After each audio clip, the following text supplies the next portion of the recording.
What's up, guys? Good evening and welcome. I wanted to just take some time and do a real long day at work. I wanted to do a quick short video tutorial on how I edit my photos for Jetphotos.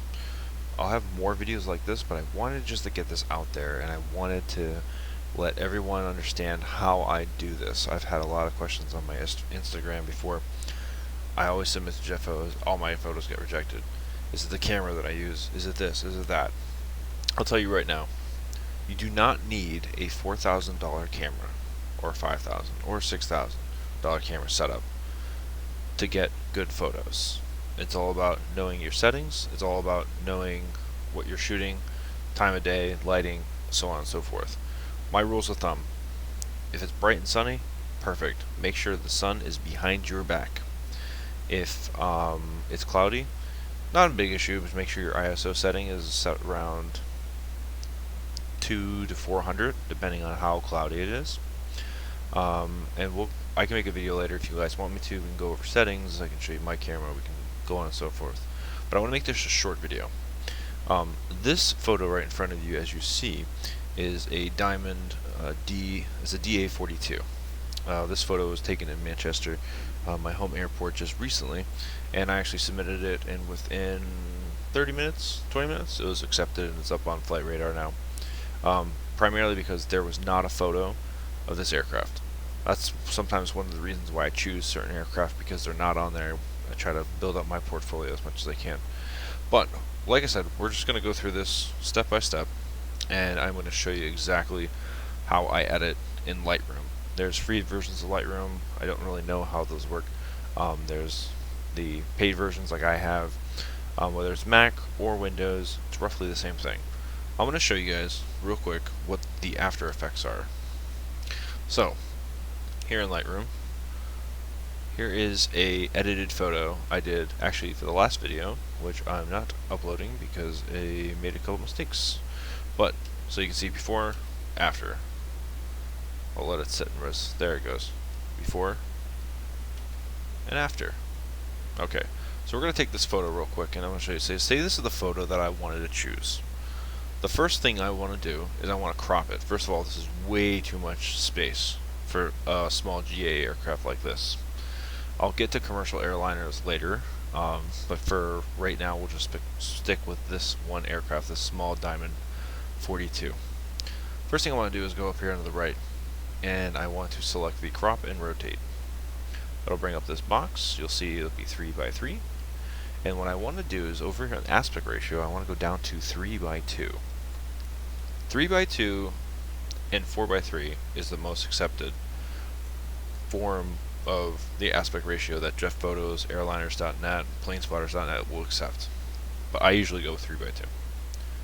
Speaking of, I think UPS is leaving FedEx. I can hear it going over my place. Amazing. Anyways, so after I get to the 3x2 aspect ratio that I want, I'm going to select the corner, the top, whatever you want to do, and I'm going to drag, and you can see the 3x2 will continuously stay the same. Now I'm getting it down to a certain point. We'll just stay right there. Click on the center of the photo, and you can drag it around now. Best way to do it: you want a border. You don't want like your aircraft. I'll show you. You don't want this, where it's like barely touching the edges, like that. So pull it out just a little bit like that, and we're going to just make sure we have a nice little border. What I mean by border is right here. If you can see my mouse moving around, here's your border right here. You see a little space from the aircraft nose to the border. Same thing with the vertical stabilizer. So roughly this is actually pretty good. There's not going to be a lot to change in anything else, but I will tell you, after you get your aspect ratio to where you want, all you have to do next is you want to pick the horizon. Now the horizon is pretty much anything you see out above the aircraft. You want something that's level and straight that you can kind of line up with. By doing so, you can go to the bottom of the picture, and you'll see your mouse cursor changes. Click on it, boom. and now you have this massive grid. And this grid is giving you the horizontal and vertical aspects of the photo. This one is a little tough, so I'm trying to find something in the horizon that it'll match up with. Best way to do it, I'll tell you right now. See the power lines? How they're swooping down?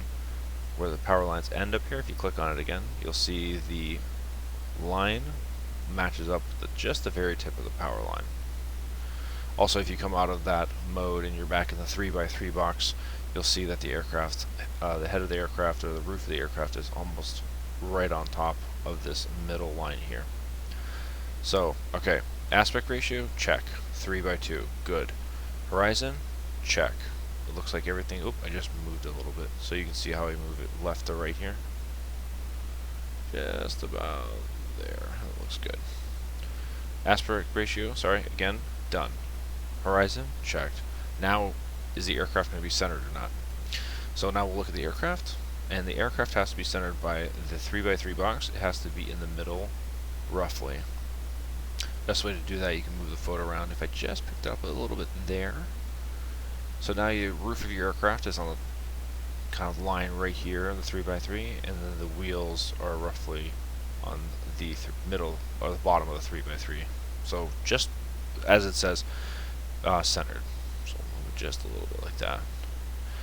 Aspect ratio, horizon, and center is all set. We're going to go back up here to the settings, edit, Now, this is up for debate.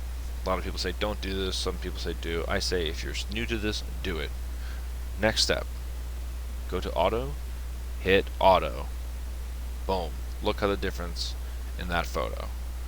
Now, this right here is your histogram. In order to get the histogram, if you come down here to your three little dots, it'll say show histogram. Okay? Your histogram, what you want is you want peaks and valleys all the way through your histogram, from the beginning to the end. This one is almost spot on. In others, it'll be different, and I'll show some other videos later on how this can be changed and fixed. So what we'll do now is we'll go to, after hitting auto, we will go get rid of detail. Go down to optics. This will be the next thing. Optics. Always, always, always do this, no matter what. You want to remove the chromatic aberration. You want to enable lens correction. Now choose a lens profile that is close or something with the lens you're using. I'm using a Tamron 150 to 600 millimeter. I don't have that option. I don't know why. I haven't quite figured that one out yet. But I choose this one. Boom. Fine. It takes away a lot of different aspects that photos on Jetphotos will get rejected for. Anyways, so now your optics are done. You can close that, and you'll go up to light now. Now, if your peaks and valleys were pushed over here and there was nothing really coming up, you can change that by moving your exposure to the right. Brightens up your photo a little bit, and to the left darkens it up. Right now, this aircraft looks pretty good. Like, this photo looks pretty good. So there's not much to change in the light. All these other ones, shadows, highlights, don't even touch them. Don't even bother. If you're using the auto button, don't even bother with it. So we'll just minimize the light, and now we'll go down to detail. Now detail, you want to make sure all your parts of your aircraft are sharp. This is really, really zoomed in, so it's not going to look very sharp. Rule of thumb for me, depending on how clear it is, I will increase it anyways by a little bit, 15.